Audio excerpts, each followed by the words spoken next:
ବାଲେଶ୍ୱର ରେମୁଣା ବାଲଗୋପାଳପୁର ଶିଳ୍ପାଞ୍ଚଳ ସ୍ଥିତ ଇମାମୀନଗର ଶ୍ରୀଗୁଣ୍ଡିଚା ମନ୍ଦିର ମେଳା ପଡ଼ିଆରେ ପ୍ରତିବର୍ଷ ଭଳି ରଥ ଉତ୍ସବର ସପ୍ତମ ଦିନରେ ବିଭିନ୍ନ ପ୍ରାନ୍ତରରୁ ହଜାର ହଜାର ଶ୍ରଦ୍ଧାଳୁଙ୍କର ଭିଡ଼ ସାଙ୍ଗକୁ ଦାଣ୍ଡିଆ ନୃତ୍ୟ ପ୍ରତିଷ୍ଠିତ କଳାକାରଙ୍କ ଦ୍ୱାରା ହରିନାମ ସଂକୀର୍ତ୍ତନ ଏବଂ ଶ୍ରୀକୃଷ୍ଣ ଚରିତ ରାସଲୀଳା ଅନୁଷ୍ଠିତ ହୋଇଯାଇଛି।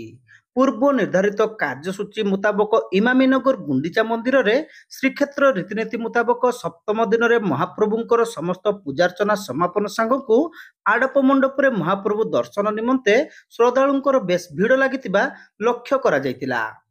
ଅପରାହ୍ନରେ ନାମ ସଂକୀର୍ତ୍ତନ ଋଷିକେଶରୁ ଆସିଥିବା ପ୍ରତିଷ୍ଠିତ କଳା ସଂସ୍ଥାନ ଦ୍ୱାରା ଶ୍ରୀକୃଷ୍ଣ ଚରିତ ଉପରେ ଆଧାରିତ ଫୁଲ କି ହୋଲି ରାସଲୀଳା ଅନୁଷ୍ଠିତ ହୋଇଥିଲା।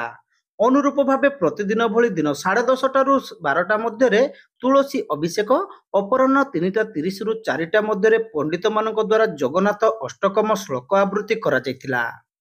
4ଟାରୁ 4ଟା30 ମଧ୍ୟରେ ବିଭିନ୍ନ କଳାକାରଙ୍କ ଦ୍ୱାରା କୀର୍ତ୍ତନ ହରିନାମ ସଂକୀର୍ତ୍ତନ, 4ଟା30ରୁ 6ଟା30 ପର୍ଯ୍ୟନ୍ତ ସମାପନ ଉତ୍ସବ, ରାତ୍ରି 6ଟା30ରୁ 7ଟା30 ପର୍ଯ୍ୟନ୍ତ ଦୀପ ଦୀପାବଳି କାର୍ଯ୍ୟକ୍ରମ ବେଶ୍ ଆକର୍ଷଣର କେନ୍ଦ୍ରବିନ୍ଦୁ ପାଲଟିଥିଲା। ରାତି 7ଟା30ରୁ 9ଟା30 ପର୍ଯ୍ୟନ୍ତ ଋଷିକେଶରୁ ଆସିଥିବା ପ୍ରତିଷ୍ଠିତ କଳା ସଂସ୍ଥାନ ଦ୍ୱାରା ଶ୍ରୀକୃଷ୍ଣ ଚରିତ ଉପରେ ଆଧାରିତ ଫୁଲ କି ହୋଲି ରାସଲୀଳା ଅନୁଷ୍ଠିତ ହୋଇଥିଲା। ଏହି ସମାପନ ଉତ୍ସବରେ ରଥ ଉତ୍ସବରେ ଉତ୍ତମ ସେବା ଯୋଗାଇଥିବା ବ୍ୟକ୍ତିବିଶେଷଙ୍କୁ ପୁରସ୍କୃତ କରାଯାଇଥିଲା। ଏହି କାର୍ଯ୍ୟକ୍ରମରେ ଜଗନ୍ନାଥ ମନ୍ଦିରର ମୁଖ୍ୟ ପୃଷ୍ଠପୋଷକ ସୁଶୀଲ କୁମାର ଗୋଏଙ୍କାଙ୍କ ଉପସ୍ଥିତି ରହି କାର୍ଯ୍ୟକ୍ରମକୁ ପରିଚାଳନା କରିଥିବା ବେଳେ ସ୍ଥାନୀୟ କାଗଜ କଳର ସଭାପତି ଆଶିଷ ଅବିନାଶ ଗୁପ୍ତା, ଉପସଭାପତି Chandresh Gupta, general manager doctor Yusuf Ali Solanki, DGM Debabrata Hota, Ramesh Chandra Khuntia, AGM ତଥା ଲୋକସମ୍ପର୍କ ଅଧିକାରୀ ମନୋଜ କୁମାର ପାଢ଼ୀ, ମନ୍ଦିର ପ୍ରଶାସନିକ ଅଧିକାରୀ ନିଖିଲ ରଞ୍ଜନ ଦାସ ସାମନ୍ତରାୟ, ସଞ୍ଚାଳକ ବିନୋଦ କୁମାର ଜେନା ଓ ବହୁ ବରିଷ୍ଠ କର୍ମକର୍ତ୍ତା ଉପସ୍ଥିତ ରହି କାର୍ଯ୍ୟକ୍ରମରେ ସହଯୋଗ କରିଥିବା ଜଣାପଡ଼ିଛି।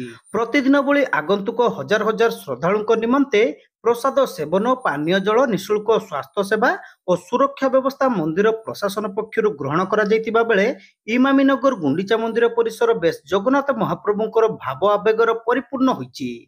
5 ତାରିଖ ବାହୁଡ଼ା ଯାତ୍ରା ନିମନ୍ତେ ଇମାମୀନଗର ବେଶ୍ ଚଳଚଞ୍ଚଳ ହୋଇଉଠିଥିବା ବେଳେ ଅପରାହ୍ନ 2ଟା30ରେ ଛେରା ପହଁରା, 4 ଘଟିକାରେ ରଥଟଣା, ରାତି 9ଟା30ରେ ଅଧରପଣା ନୀତି ସାଙ୍ଗକୁ 10 ଘଟିକାରେ ନୀଳାଦ୍ରି ବିଜେ ନିମନ୍ତେ ମାତା ଲକ୍ଷ୍ମୀଙ୍କୁ ରସଗୋଲା ସମର୍ପଣ କାର୍ଯ୍ୟକ୍ରମ ଅନୁଷ୍ଠିତ ହେବ।